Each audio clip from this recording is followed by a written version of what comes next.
41 minutos pasan de las 10 de la mañana en toda la República Argentina. Matías Martianena es director de Federación Agraria. A Matías lo vengo entrevistando hace muchos años. Cuestionó medidas de Cristina, de Macri, de Alberto y ahora de Milei. Y tengo la intuición de que cuando hicimos esas primeras notas durante la gestión que alertaba de determinadas cuestiones que afectaban al sector, digamos, al campo argentino, tenía, no sé si llamarlo tirón de oreja, pero algún llamado como para decirle, che, ¿qué está diciendo? Y que hoy muchos de esos te deben decir que al final tenías un poco de razón, ¿o me equivoco? ¿Cómo andás? Todo bien, gracias por el espacio. Che, sí, bueno, un poco de eso pasa, ¿no? Yo creo que la luna de miel se viene terminando. Y bueno, uno bajate, por ahí... Perdón, Matías, bajate un... exacto. Uno por ahí tiene la obligación de decir esas cosas y sobre todo de poder ir alertando cosas que viene viendo. Y bueno, a veces, sin duda, genera suspicacia, pero hoy la realidad es la que habla, ¿no? Vos tenés todos los mercados a la baja, donde no vemos una mejora, si se quiere, sustancial en los commodities, que son los que nosotros tomamos los precios, digamos. Eso es una realidad que parte también de nuestro sector. Todo costo que se asume no lo podemos trasladar a nada, porque somos tomadores del precio de la hacienda, del precio de las economías regionales, somos tomadores del precio de los commodities que producimos. Y estamos atados a un mercado. Nosotros hemos tenido, si se quiere, una deflación en cuanto a lo que es soja de casi un 35% por debajo de la inflación interanual. Tomando que la inflación interanual, esto fue medido en mayo, donde estábamos un 127% y teníamos esos meses de mucha suba, y nuestros productos subieron un 70 y pico. Sumado a eso... O sea, vos tenés una brecha ahí de lo que te aumentan los insumos. De lo que te aumentan los insumos, que van al ritmo de la inflación, y de lo que te baja la producción. Entonces, y ese era el fundamento del por qué teníamos que tener una baja de retenciones que hubo, en esta baja que hubo en enero, con este esquema de ventas y que tomó esta campaña. Y en donde el compromiso del presidente cuando marcó la normativa era que si el superávit fiscal podía superar el 1,3%, esta medida iba a prolongarse en el tiempo, y bueno, en donde cambiaron la jugada. Ahora el objetivo es el 1,6% de superávit fiscal, y es por eso que fundamentan que esta medida a partir de mañana suben las retenciones un 6%. Lo cual significa que el Estado, en esta suba, se va a llevar una fila de camiones, uno al lado del otro, de 1.200 kilómetros. Eso es lo que representa la suba para mañana. Eso es lo que se lleva el Estado sin haber visto un pronóstico, sin haber levantado una bolsa, sin haber hecho un viaje al campo, sin arriesgar absolutamente nada. El gobierno se le traslada al sector agropecuario una fila de camiones de este 6%, y habría que sacar la cuenta para los otros 26 puntos que se le vienen poniendo hace mucho tiempo.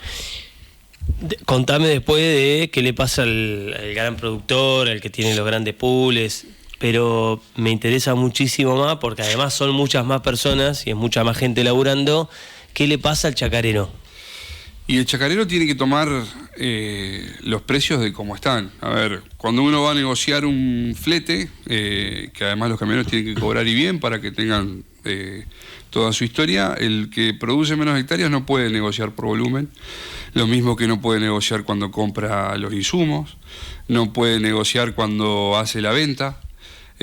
Para mejorar, si bien estamos regidos dentro de esto que te decía al principio, que tomamos los precios del mercado, lo que es la bolsa de cereales y toda la historia, pero cuando tenés un volumen no es lo mismo vender 200 toneladas que 2.000.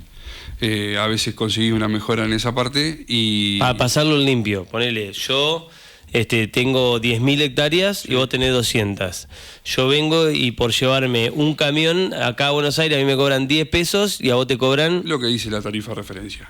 Lisa y llanamente. Ahora, si yo al camionero le puedo asegurar que viaje conmigo todo el año porque tengo un volumen que no está mal, digamos. Yo no tengo sí, es lo que pasa generalmente. Me compras más, te hago precio. Entonces, bueno, hoy todas estas políticas van direccionadas a que el negocio te lo marca el volumen y la cantidad de la cantidad de hectáreas que hagas, y bueno, los que son más chicos, que además hemos hecho toda la vida lo mismo, quedemos fuera de juego, es una realidad. Es decir, lo que se está viendo es un proceso de concentración del campo en menos manos. Y se agudiza. Igualmente... Es algo que viene pasando, que ya pasó con Cristina, viene pasando hace mucho. Sí, más allá de eso, hoy la realidad es que se han caído unos cuantos grandes. En cuanto a pools de siembra, se cayeron los Grobos, se cayó otra firma acá de Entre Ríos que tenía sede en Villaguay. Hoy el negocio no le está cerrando a nadie. Y esas cuestiones el gobierno parece ser caso omiso, no le hace ninguna mella, no le importa cuántos queden entre medio. Y bueno, esas son las cosas que uno denuncia. Y cuando vos denunciás eso, yo te lo decía al principio de la charla, me acuerdo porque nosotros hicimos una nota con vos cuando arrancó el gobierno de Milei a los pocos meses, habrán, no sé, 4 o 5 meses, y vos dijiste, si esto es así, es un problema, porque es un campo muy, muy noventista, ya esta experiencia ya la tuvimos. Vos dijiste, usaste una metáfora o una analogía con la olla y los condimentos de los 90. Vos dijiste, hay que ver la intensidad del fuego que le da el gobierno. ¿Qué pasó con ese fuego? ¿Cómo ha estado todo este tiempo? ¿Va camino a eso? Eso sin duda sigue aumentando. A ver, en donde uno le expresa al gobierno, en donde esta medida, que digo, acá lo que tenemos que empezar a hablar es una disminución de retenciones para que se eliminen del todo. A ver, el sector productivo le puso a todos los gobiernos, desde que están las retenciones del 2002 a ahora, son 23 años, le pusimos la misma cantidad de plata necesaria para comprar todo el campo productivo argentino. Nosotros tendríamos otro campo más argentino en todas las hectáreas, tomando un valor de referencia de mercado, no el que ponemos para el impuesto. Y eso tendría que haberse reflejado en una mejor infraestructura, en una mejor ruta. Vos vas por la 14 y los camiones vienen esquivando los pozos y se mata la gente y pasan todas estas cosas. Esto no es de ahora, digamos, no es de 2 años de Milei, digamos, sería irresponsable echarle la culpa a esas cosas. Viene de muchísimo tiempo, pero no se invirtió en la hidrovía, no se invirtió en puertos, en aeropuertos, en nada de esas cuestiones, y se la dejaron pasar. Ahora, siempre somos, para todos los gobiernos, que desde que existen las retenciones, la materia de ajuste de su programa económico. Entonces, hoy si se hacen falta dólares, le manoteo al campo. Le manoteo al campo porque somos los más rápidos, porque además el productor no es el que paga las retenciones. Digamos, nosotros nos hacen un descuento las exportadoras, que son 6 o 7, y en base a ese 33% de derecho de exportación, cuando se liquida, la exportadora le manda el 33% a partir de mañana al gobierno y el resto nos pagan a nosotros.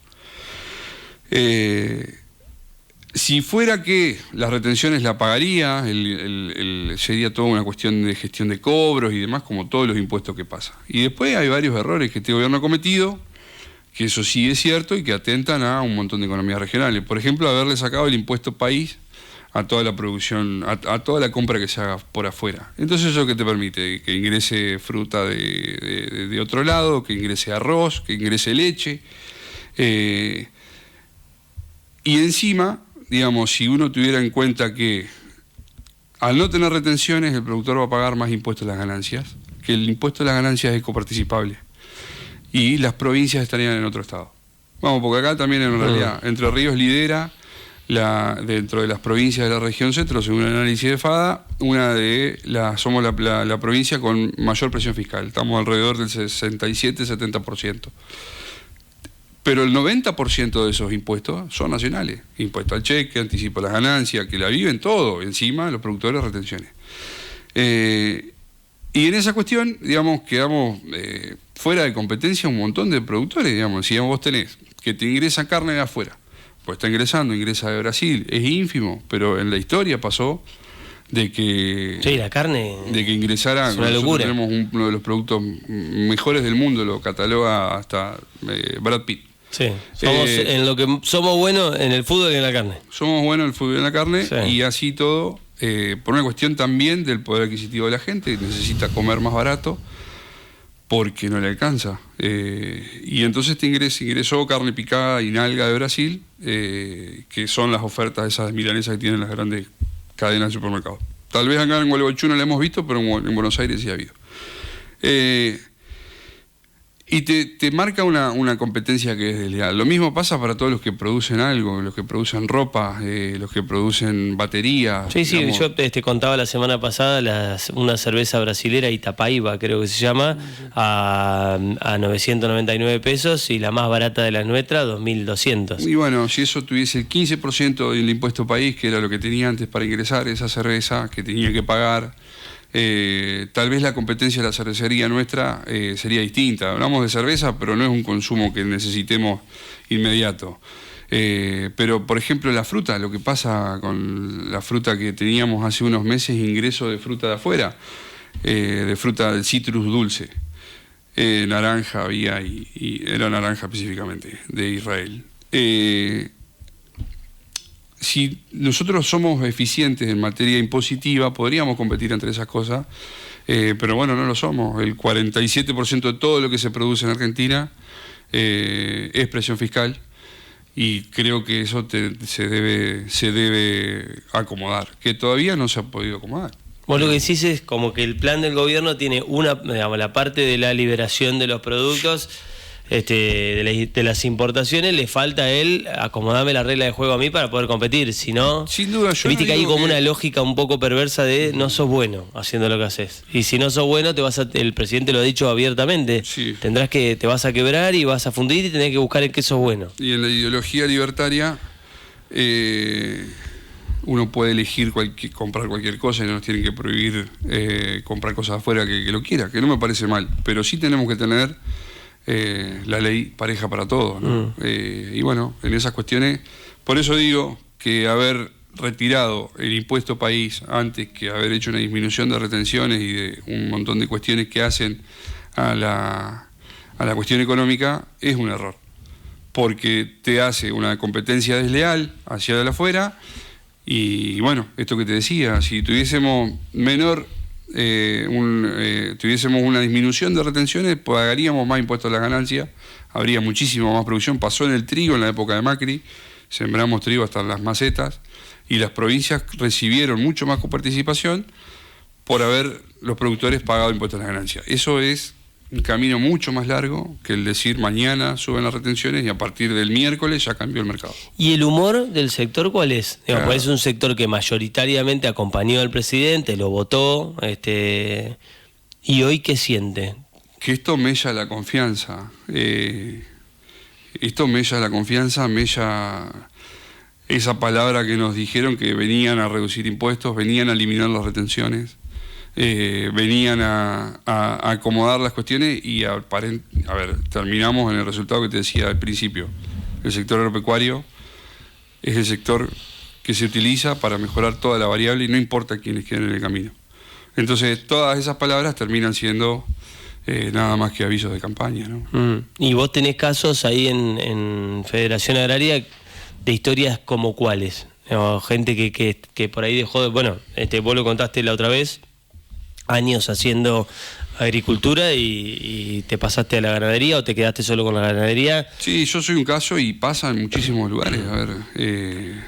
A ver, nadie está pensando en arrendar otro campo, eso es una realidad. Nadie está pensando en comprar una máquina nueva, eso también pasa.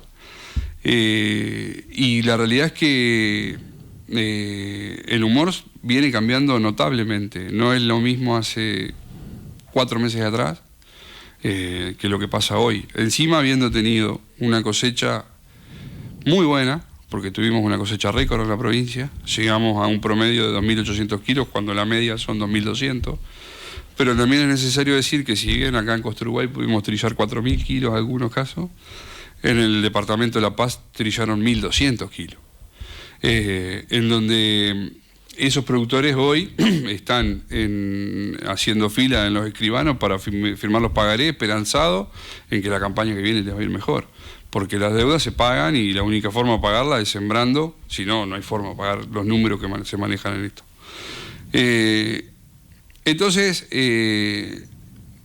esto, digamos, de que todos aquellos que están más alejados de los puertos realmente se complejiza y mucho.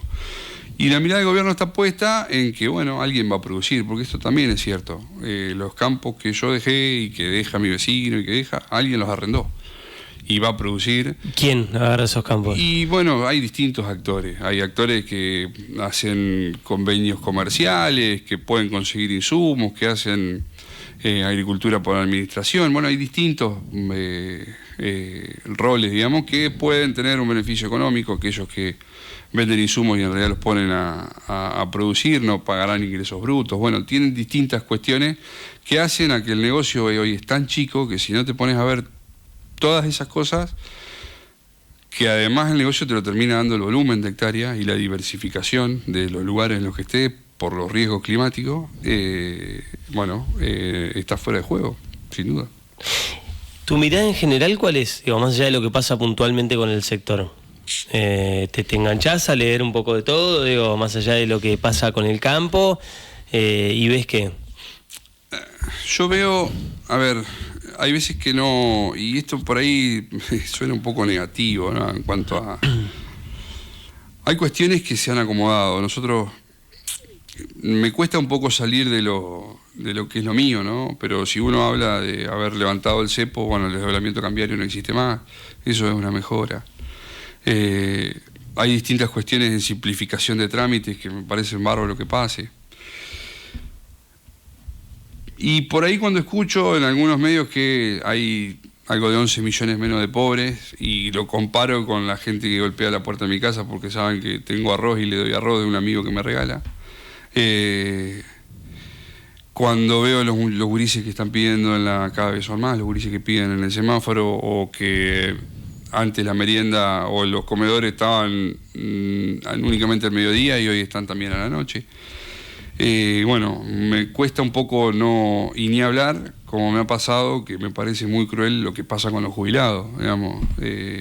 Yo sé que podrá hacer una cuestión muy grande en cuanto a la cuestión económica, esta que te decía, que miran los indicadores de mercado, los indicadores económicos, quiero decir, el gobierno, pero cuando uno ve que hay una abuela delante tuyo que va a comprar 50 pesos de carne picada, realmente te da lástima, pues esa gente la está pasando mal.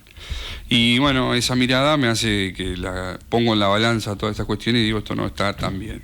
Uh-huh. Y va complejo para adelante. ¿No te cuadra los números? No me cuadra el relato con lo que uno vive todos los días. Uh-huh. Uno se da una vuelta en el pueblo a partir del 18 de cada mes y no anda nadie. Tengo amigos que venden ropa y que no le entra nadie al boliche. Y no veo esa reactivación. Por ahí sí veo que sí, los fideos están más baratos, el aceite está más barato. Pero vivir cuesta más. Vivir en cuanto a los servicios, bueno, todas esas cuestiones, ¿no? Que sin duda no podíamos vivir de regalado, pero creo que esto tendría que haber sido más gradual. Esa generalidad, en el sector vos decís que ves como una especie de, no sé si excepción o desencanto, porque había mucho optimismo, si lo afecta directamente, obviamente, no son ajenos a la realidad común, porque viste que muchas veces parece como, el campo está bien, se quejan, lloran, pero están bien. No, hoy no está bien. Hoy por más que el productor se haya vuelto fanático mileísta, no te puede justificar con los números que le va bien. Y eso creo que también es un error como sociedad. No podemos caer en los fanatismos y las cosas hay que decirlas. Y decir lo que está bien y lo que está mal. Digamos, eso no te genera ninguna cuestión negativa. Pero hoy el sector no está bien. Eso es una realidad. Todos los indicadores dan para atrás. Te dicen que por ahí la ganadería es el éxito y es el mercado brillante por los precios que tiene.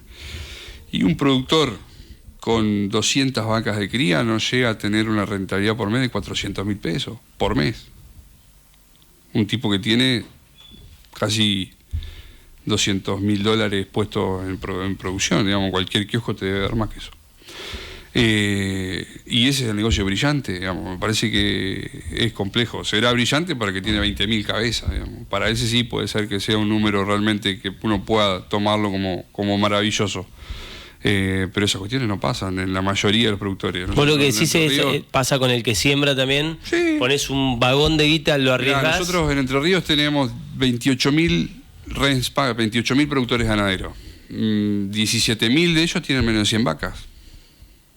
Y bueno, me parece que hay que gobernar para todos, no para solo una minoría que a veces además es bastante mezquina. Es decir, pones mucho en juego. Sí. Para el campo siempre es un riesgo, básicamente porque depende del azar del clima. Sin duda que sí. Ahora, vos, digamos, un combo como con estas condiciones económicas y las condiciones climatológicas del 2023. No, Tendal. No queda nadie. Es decir, vos lo que decís... Vos si tenés hoy una cosecha que te dé menos de 2.500 kilos de soja acá en Gualeguaychú, no paga absolutamente nadie las cuentas. Ni hablar el que arrienda, que tiene un costo de 2.900 kilos, como te decía al principio. Pero ni siquiera el dueño del campo paga las cuentas. Te pregunto esto porque mirando hacia futuro, vos decís, bueno, con estas reglas económicas, si la campaña que viene tiene el clima que tuvimos en 2023 y creo que en 2022, que ya veníamos de una seca 3 años también. de sequía. En Gualeguaychú tuvimos 21, 22 y 23. 3 años consecutivos de rindes de menos de 2.000 kilos. O sea, se te juntan esas dos puntas y te liquidan. Sí, quedan afuera de juego todos, grandes, chicos, todos. Bueno, eso también llevó que hay muchos productores de ese momento que hoy ya no son productores, digamos, en la realidad. Y esto, hay otros actores, digamos, hay demás actores que vienen sumándose. Actores que en esa época estaban mucho en la timba, en donde hacían un negocio por ahí un poco más financiero, venía gente, ponía 10.000 pesos y alguien te lo administraba y sembraba y te sentías que era agricultor. Bueno, esos negocios se empezaron a terminar, la plata se empezó a salir y bueno, fue lo que le pasó un poco también a los Grobo, que se le erraron en una letra y quedó una deuda enorme. Viste que cuando pasó lo de los Grobo Copatel, uno decía, ¿cómo no van a tener? Ya no me acuerdo cuánto era, pero ponerle que eran 10 millones de dólares, creo que era, ¿no? Por lo que se desencadenó todo el... Decía, ¿cómo no va a tener una empresa de ese tipo 10 millones de dólares? Y no, llega un momento que no la tenés. No la tenés. Por más que tengas un capital enorme en maquinaria, en camionetas. Bueno, ahí tenés un caso de un empresario, Gustavo es el nombre, ¿no? No, bueno, pero Gustavo Grocopatel no es más parte de los Grobo. Bueno, porque él era un defensor de este modelo. Sí, él defendía el modelo, digamos, es más, es una cuestión de estudio también, un tipo que era, no sé si era administrativo en un lugar y llegó a ser el productor más grande de la Argentina. Pero bicho el hombre, la vio venir y bueno, se salió y vendió su parte de los Grobo y hoy es lo que pasa, ¿no? Está bien, pero es raro que alguien diga, no, este modelo es fenomenal, pero yo por la duda me corro, ¿no? Bueno. Es bastante raro, ¿no? Pasa lo mismo con el ministro de Economía. O sea, bueno, fantástico este país, pero yo la plata por la duda la tengo afuera. Claro. Bueno, sí, eso es una realidad. ¿Y no sentís que hay, a mí me da la sensación de que el campo, si tiene que correr la ideología, la corre, porque de hecho me acuerdo cuando Mauricio Macri, en el gobierno de Mauricio Macri, era, bueno, el campo me va a acompañar, el campo va a liquidar, el campo no liquidaba por una cuestión lógica. Es como una mala palabra la especulación, pero todos vivimos de la especulación. Si vos tenés un ahorrito en dólares, decís, che, ¿reformo ahora la casa como quería o espero porque el dólar, la construcción vale 1.000? Eso es especular y no tiene nada de malo. Siempre el campo son unos especuladores, ¿no? Entonces no liquidan, ponen los silobolsa. Al fin y al cabo, uno elige cuándo cree que es mejor vender lo suyo o hacerse de los dólares o desprenderse de los dólares. Y me acuerdo en aquella época que daba la sensación de como que había un sentimiento dentro del gobierno de Macri de nosotros no somos Cristina, no tuvimos el 2008 la 125, nosotros nos van a acompañar, pues somos un sector afín, y después el campo si tenía que no liquidar, no liquidaba. Ahora, a la hora de reclamar o de pararse contra un gobierno, sí pareciera que pesa lo ideológico, porque no es la misma virulencia del reclamo hacia el kirchnerismo o el peronismo que ahora. Nosotros estuvimos hace, creo, 18, 17 años, me acuerdo patente, estábamos en la ruta y nos decían que era por radio, nos cagaban a pedo, en donde, perdón la expresión, pero nos decían que éramos unos oligarcas, que éramos la peor mugre por haber. generaron desde ese momento hasta que se fueron hace un tiempo atrás, una creación en donde cualquier productor, el tipo que tenga 50 vacas, lo veían como el terrateniente, no había diferenciación, éramos el enemigo claro de un gobierno. Es más, en el libro, sinceramente, Cristina en todos los capítulos nos nombra y nombra el conflicto del 2008. Bueno, eso generó en todos mis pares un odio terrible. Entonces, cualquier cosa que se ponga en contra de eso es mejor. Eso tal vez a este gobierno que supo administrar la grieta, supo cómo llegar por ahí a las generaciones más jóvenes, en donde decir, bueno, yo no quiero ni una cosa ni la otra, voy por algo totalmente distinto, bueno, este es el resultado. Sí es cierto que a mi forma de ver, no quiere decir que sea la verdad, esto no dista mucho de qué fue Cristina y de qué fue los otros gobiernos, porque el que se pone en contra de Milei es enemigo. Y creo que es un modo operandi, si bien de los libertarios, de los populistas, de toda la historia, en donde tenés que tener un enemigo para machacar. Pasó en el Tadeum, creo, que no saludó a la vicepresidenta ni a Jorge Macri. Bueno, tener enemigos en la política a veces te da prensa, te da distintas cosas. Sí, es un gobierno que se alimenta de la grieta, de la división. Yo lo planteaba hoy también, el presidente sale, insulta a los periodistas, dice barbaridades, hoy es como el foco elegido y como que la atención se va ahí, no discutimos la cuestión económica, que me parece que es bastante más grave. Ahora, ¿sentís que dentro del sector, por ese odio que hay hacia el kirchnerismo, por todo lo que pasó, por lo que fue el 2008, por lo que fueron las declaraciones de la expresidenta, el Yuyito, los piqueteros de la abundancia y todo lo que pasó allí, lleva incluso a que haya gente a decir, che, voto a alguien que al sector mío lo mata, peor que el peronismo, que el kirchnerismo, pero no me importa? Bueno, pero cuando fuimos a votar nos prometieron de que iba a haber reducción impositiva, de que las retenciones iban a dejar de existir, de que, en todas las declaraciones que el presidente ha hecho hacia el campo nos enaltece, nada que ver a lo que escuchábamos antes. Sí. Digamos, entonces, ¿pero qué es peor? Dicho al hecho hay un largo trecho. Bueno, la realidad es que ya votamos, vamos a tener otra revancha dentro de 2 años. ¿Qué es peor? ¿Que Cristina venga y diga son los piqueteros de la abundancia que se enriquecen con el Yuyito?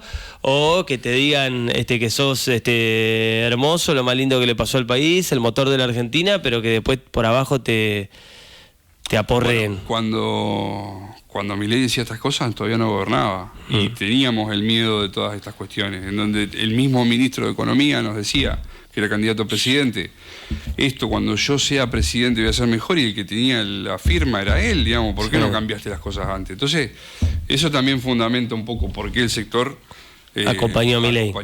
Bueno, habrá que ver de acá al más cómo sigue, ahora ya están probados. Bueno, viste que uno de los cuestionamientos en aquel momento a Massa desde el adentro era, che, le das mucho al campo con el dólar soja.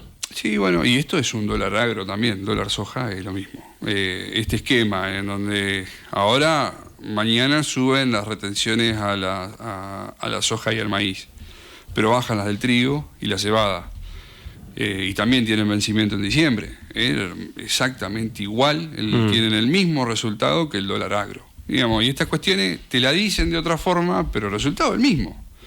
Y bueno, estamos algunos que decimos, che, esto no va, hay que cambiarlo directamente, tenemos que ir a un esquema de disminución total. Nosotros hemos presentado los proyectos y además esto tiene que ser claro. Las retenciones, para tenerle un fin a toda esta historia, tienen que salir por el Congreso. Entonces no dependemos... No tiene que ser la especulación de un presidente o un ministro. No, entonces no dependemos de la voluntad de cómo se levanten ese día o de cómo estén las cuentas. Presentamos los proyectos, estuvo Atilio Benedetti y también Alfredo De Angelis como presidente de las comisiones de agricultura de las dos cámaras. Y tiene, entre ellos, aparte vienen del sector, no se lo pueden negar, tiene viabilidad. Ahora, hemos tenido al presidente del bloque de diputados del Frente para la Victoria, que cambiaron un poco los nombres, de la cuestión peronista, en donde dice ellos, nosotros retenciones lo vamos a tocar porque vamos a volver a ser gobierno y la caja la necesitamos. O sea, te dan a las claras que hemos sido la caja de todos los gobiernos y de este parece que no es la excepción. Esto también es necesario decirlo porque también radican en cómo es el comportamiento del voto y el humor social de todo, ¿no? O decís, explica un poco la paciencia que igualmente vos describís se está perdiendo. Sí, sin duda. Vos lo que, si te escucha alguien de los libertarios, mirá que no es un cheque...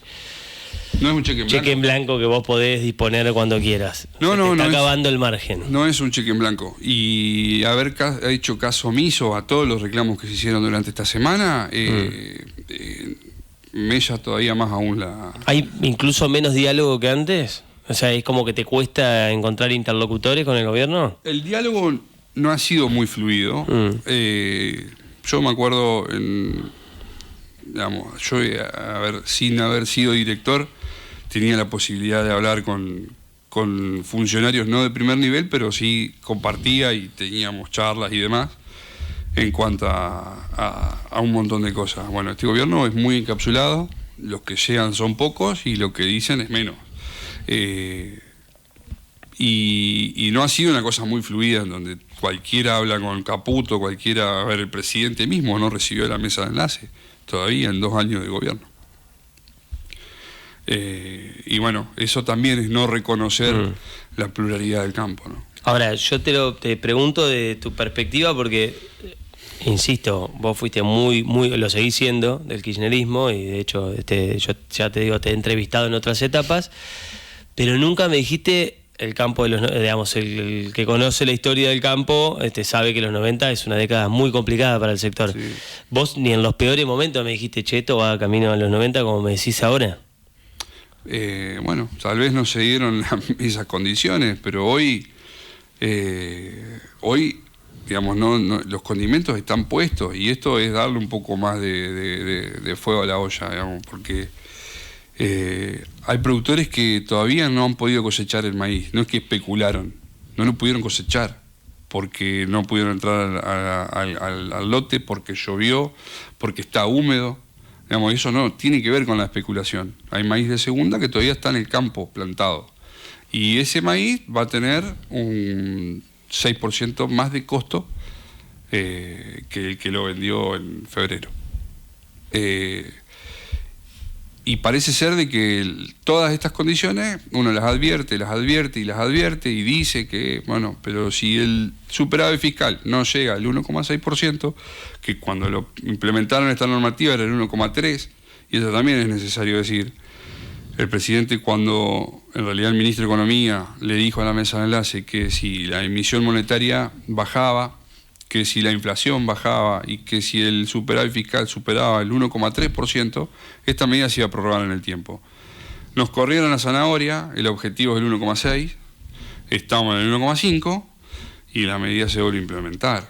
Y estamos hablando de una mejora, digamos, por ahí suena mucho, pero son 100 millones de dólares que le va a dar al gobierno por lo que falta liquidar, que encima te va a dar 90 millones de dólares o sea, van a mejorar nada más que 10 millones de dólares. A ver, para explicarme. Esta medida se habla de 100 millones de dólares y te van a dar 90 millones de dólares por la excepción del trigo y la cebada, ¿no es cierto? Que hay una merma en las retenciones a partir de mañana. El gobierno va a ganar 10. Pero como dijo que esto tenía fecha de vencimiento, listo, se pone. Y eso es complejo. Que es una visión que la podemos ver los que por ahí estamos un poco, no sé, más metidos en lo que pasa, en lo que dicen, medimos qué dice una cosa, quién dice otra cosa. Y el productor que está arriba del tractor a veces no tiene esta información, nosotros somos muy malos comunicándola, pero bueno, esto va de cara a que si las condiciones no mejoran, va a haber cada vez menos productores y va a haber cada vez menos productores y tal vez la cantidad de hectáreas que se siembren sea la misma, digamos, como pasa con los tambos, digamos, o sea, caían los tambos y la cantidad de litros de leche sigue siendo la misma, pero en realidad teníamos menos tamberos, menos gente que hable con el gomero de la esquina, porque en realidad lo venían a arreglar otro, bueno, y todo lo que genera cuando hay concentración. Gracias por venir. Por favor, gracias a usted. Matías Martiarena, director de Federación Agraria, pasó por la mañana ahora nunca, 5 de las 11 en todo el país hasta el mediodía del programa. En Gualeguaychú, ahora 0. La hora cero. La radio que te mantiene informado.